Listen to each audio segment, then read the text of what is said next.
L'Afrique australe. L'Afrique australe est constituée de la totalité des territoires localisés au sud de la forêt équatoriale africaine. On y rattache aussi les îles africaines du sud-ouest de l'océan Indien autour de Madagascar, mais aussi les îles africaines au sud-est de l'océan Atlantique. Primitivement occupée par les peuples Khoisan puis Bantous, cette région fut l'objet de plusieurs vagues de colonisation européenne, qui ont laissé leurs traces dans le dessin des frontières politiques actuelles de la région. Vous l'aurez deviné, aujourd'hui, nous visitons l'Afrique australe.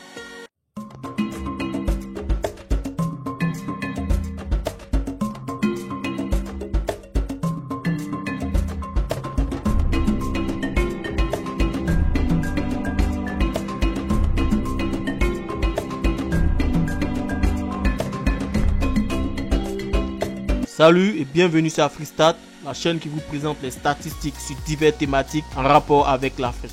Afin de permettre de mieux intégrer les données futures, nous avons entamé une série de vidéos dans laquelle nous sillonnons les régions d'Afrique. Ainsi, dans les précédentes vidéos de la série, nous avons exploré les pays de l'Afrique de l'Ouest, puis de l'Afrique centrale, après avoir fait escale en Afrique du Nord en passant par l'Afrique de l'Est. Pour cette cinquième et dernière vidéo de la série, nous partons en Afrique australe. Afin de rendre les vidéos moins longues, ce voyage à travers l'Afrique australe se fera donc en deux parties. Ainsi, pour cette première partie, le premier pays où nous faisons escale est l'Afrique du Sud. L'Afrique du Sud. L'Afrique du Sud est un pays situé à l'extrémité australe du continent africain. Il est frontalier à l'ouest et au nord-ouest avec la Namibie, au nord et au nord-est avec le Botswana, au nord-est avec le Zimbabwe et à l'est et au nord-est avec le Mozambique et l'Eswatini. Le Lesotho est pour sa part un État enclavé dans le territoire sud-africain. En 2017, la population sud-africaine comptait 80,2% de noirs, 8,8% de coloreds, 8,4% de blancs et 2,5% d'asiatiques. Nation au phénotype très varié, elle est souvent appelée nation arc-en-ciel. Traditionnellement, l'on a reconnu historiquement trois capitales officielles de l'Afrique du Sud.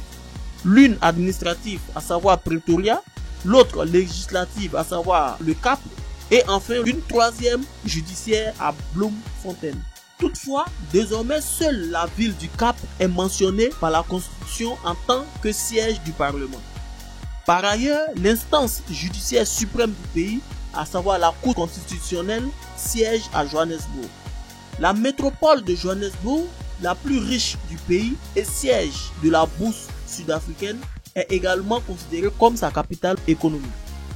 L'Afrique du Sud couvre une superficie de 1 219 912 km², avec 11 langues officielles définies dans la Constitution de 1996.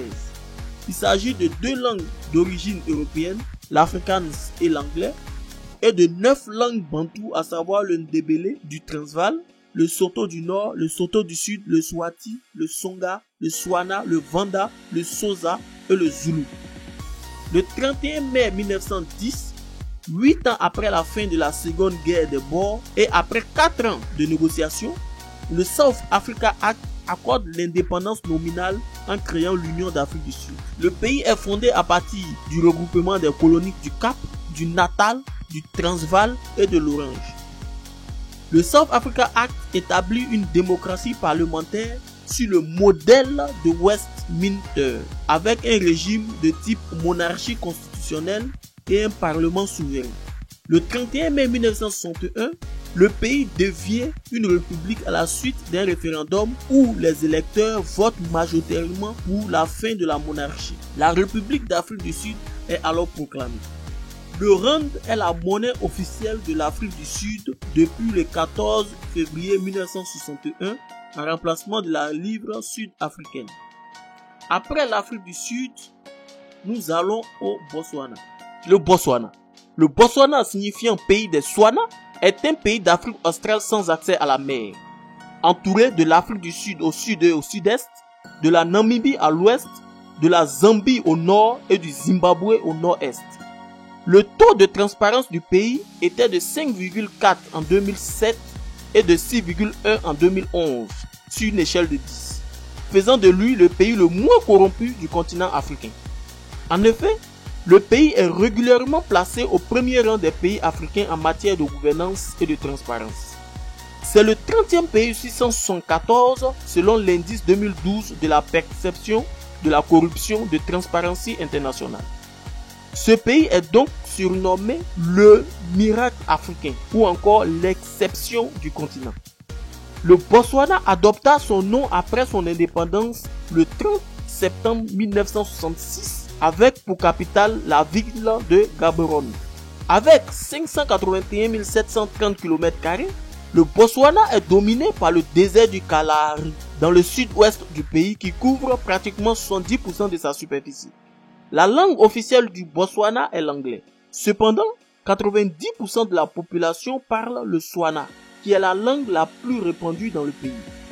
Le Pula est la devise officielle du Botswana depuis 1976 en remplacement du rand sud-africain à parité égale. Prochaine destination, l'Union des Comores. L'archipel des Comores situé à l'entrée nord du canal du Mozambique entre l'Afrique orientale et Madagascar est un état d'Afrique australe composé de 4 îles. La Grande Comore, Mouéli, Anjouan et Mayotte. Les 3 premières forment l'Union des Comores alors que la 4e est sous administration française. Cependant, la constitution comorienne identifie l'Union des Comores à l'archipel des Comores composé des 4 îles, même si l'île de Mayotte est restée française par référendum lors du processus de décolonisation. Ainsi, l'État comorien revendique toujours son autorité sur Mayotte. Pour traduire cela en actes, le drapeau national des Comores comporte 4 étoiles et 4 bandes symbolisant les 4 îles principales dont Mayotte en bande blanche. L'emblème national comporte également 4 étoiles. La Grande Comore, Mouéli et Anjouan occupent ensemble une superficie de 2230 km² et sont distants entre elles de 40 à 80 km. Cependant, la superficie globale de l'archipel des Comores, en y incluant Mayotte, est de 2612 km². La capitale, Moroni, se situe sur l'île de la Grande Comore, qui est la plus étendue et la plus peuplée des 4 îles de l'archipel. Les langues officielles des Comores sont le comorien, parlé par 96,9% de la population, le français, enseigné dans les écoles, les collèges, les lycées et les universités. Toutefois, une nouvelle donne commence à émerger. En effet, l'anglais et l'arabe font leur petit bonhomme de chemin sous le regard indifférent des chantres de la francophonie et l'arabe qui était la langue de l'élite religieuse tend à s'imposer. Colonie française à partir de 1892, les Comores obtiennent leur indépendance le 6 juillet 1975. Le PIB par habitant était de 421 $ en 2003 et son indice de développement humain en 2002 était de 0,53. Le franc comorien est la monnaie de l'Union des Comores.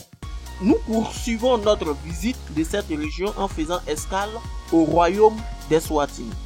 Le royaume d'Eswatini, appelé royaume du Swaziland jusqu'en 2018, est un pays d'Afrique australe sans accès à la mer et bordé par l'Afrique du Sud et le Mozambique.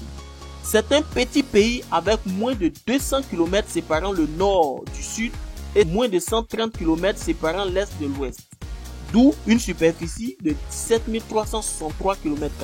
Le territoire de l'actuel Eswatini a régulièrement été habité depuis la préhistoire, mais les plateaux étaient peu peuplés lorsque les Lamini, issus du peuple Nguni, y trouvaient refuge.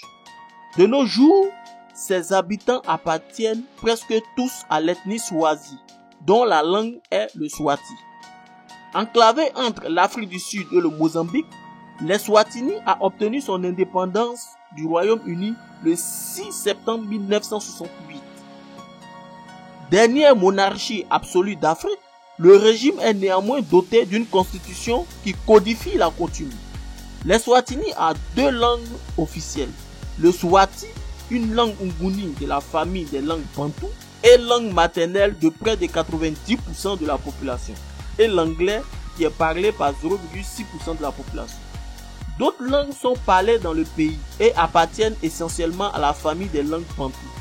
Le Lilangeni est la devise officielle de l'Eswatini depuis 1974 en remplacement du rand sud-africain à parité égale. Le prochain pays qui nous accueille est le Lesotho. Le Lesotho, ou Royaume du Lesotho, est un État d'Afrique australe montagneux et sans accès à la mer, entièrement enclavé dans le territoire de l'Afrique du Sud, dont il est économiquement dépendant. Ancien protectorat britannique, le pays a accédé à l'indépendance en 1996. C'est aujourd'hui une monarchie constitutionnelle dont la capitale et seule grande ville est Maseru. Le Lesotho compte environ 2 millions d'habitants, essentiellement les Soto, qui ont donné leur nom au pays. Les langues officielles du royaume sont donc l'anglais et le Soto du Sud. Le Lesotho couvre une superficie de 30 355 km², comparable à celle de la Belgique. Le loti est la devise officielle du Lesotho depuis 1980. Enfin, nous terminons la première partie de notre visite de cette région d'Afrique en posant nos valises à Madagascar. La République de Madagascar est un État insulaire situé dans l'océan Indien et géographiquement rattaché au continent africain dont il est séparé par le canal du Mozambique. Situé au sud de l'équateur, Madagascar est la 5e plus grande île du monde en superficie, avec une superficie de 587 295 km², après l'Australie, le Groenland, la Nouvelle-Guinée et Bornéo. Ses habitants, les Malgaches, sont un peuple austronésien. Le pays est entouré par d'autres îles et archipels, dont l'île Maurice, les Seychelles, l'archipel des Comores et la Réunion. Étant l'un des premiers à devenir indépendant dans la zone de l'océan Indien, l'île accède à l'indépendance le 26 juin 1960. Le malgache est une langue malayo-polynésienne et la langue nationale de Madagascar. Mais chaque région a sa propre langue maternelle non commune, avec ses propres mots non communs, même s'ils ont le même sens. Le français est la 2e langue officielle, parlée par 20% des malgaches. Antananarivo, signifiant village des 1000, situé dans la partie centrale de l'île, est la capitale économique et politique de Madagascar. En mai 2003, la riari remplace le franc malgache comme monnaie à Madagascar. À partir de cette date, un double étiquetage est appliqué dans le commerce et sur les marchés jusqu'au basculement officiel le 1er janvier 2005. Depuis cette date, seule la riari a cours officiel dans le pays. Nous voilà donc au thème de ce premier voyage à travers l'Afrique australe. En espérant que cela vous a plu, nous vous invitons à vous abonner à la chaîne AfriStat et à activer la cloche de notification afin de ne pas rater la seconde partie de cette expédition à travers l'Afrique australe. Aussi, merci d'aimer et de partager la vidéo, ce qui servira de carburant pour la prochaine édition. Merci et à très bientôt sur AfriStat. AfriStat, l'Afrique en statistique.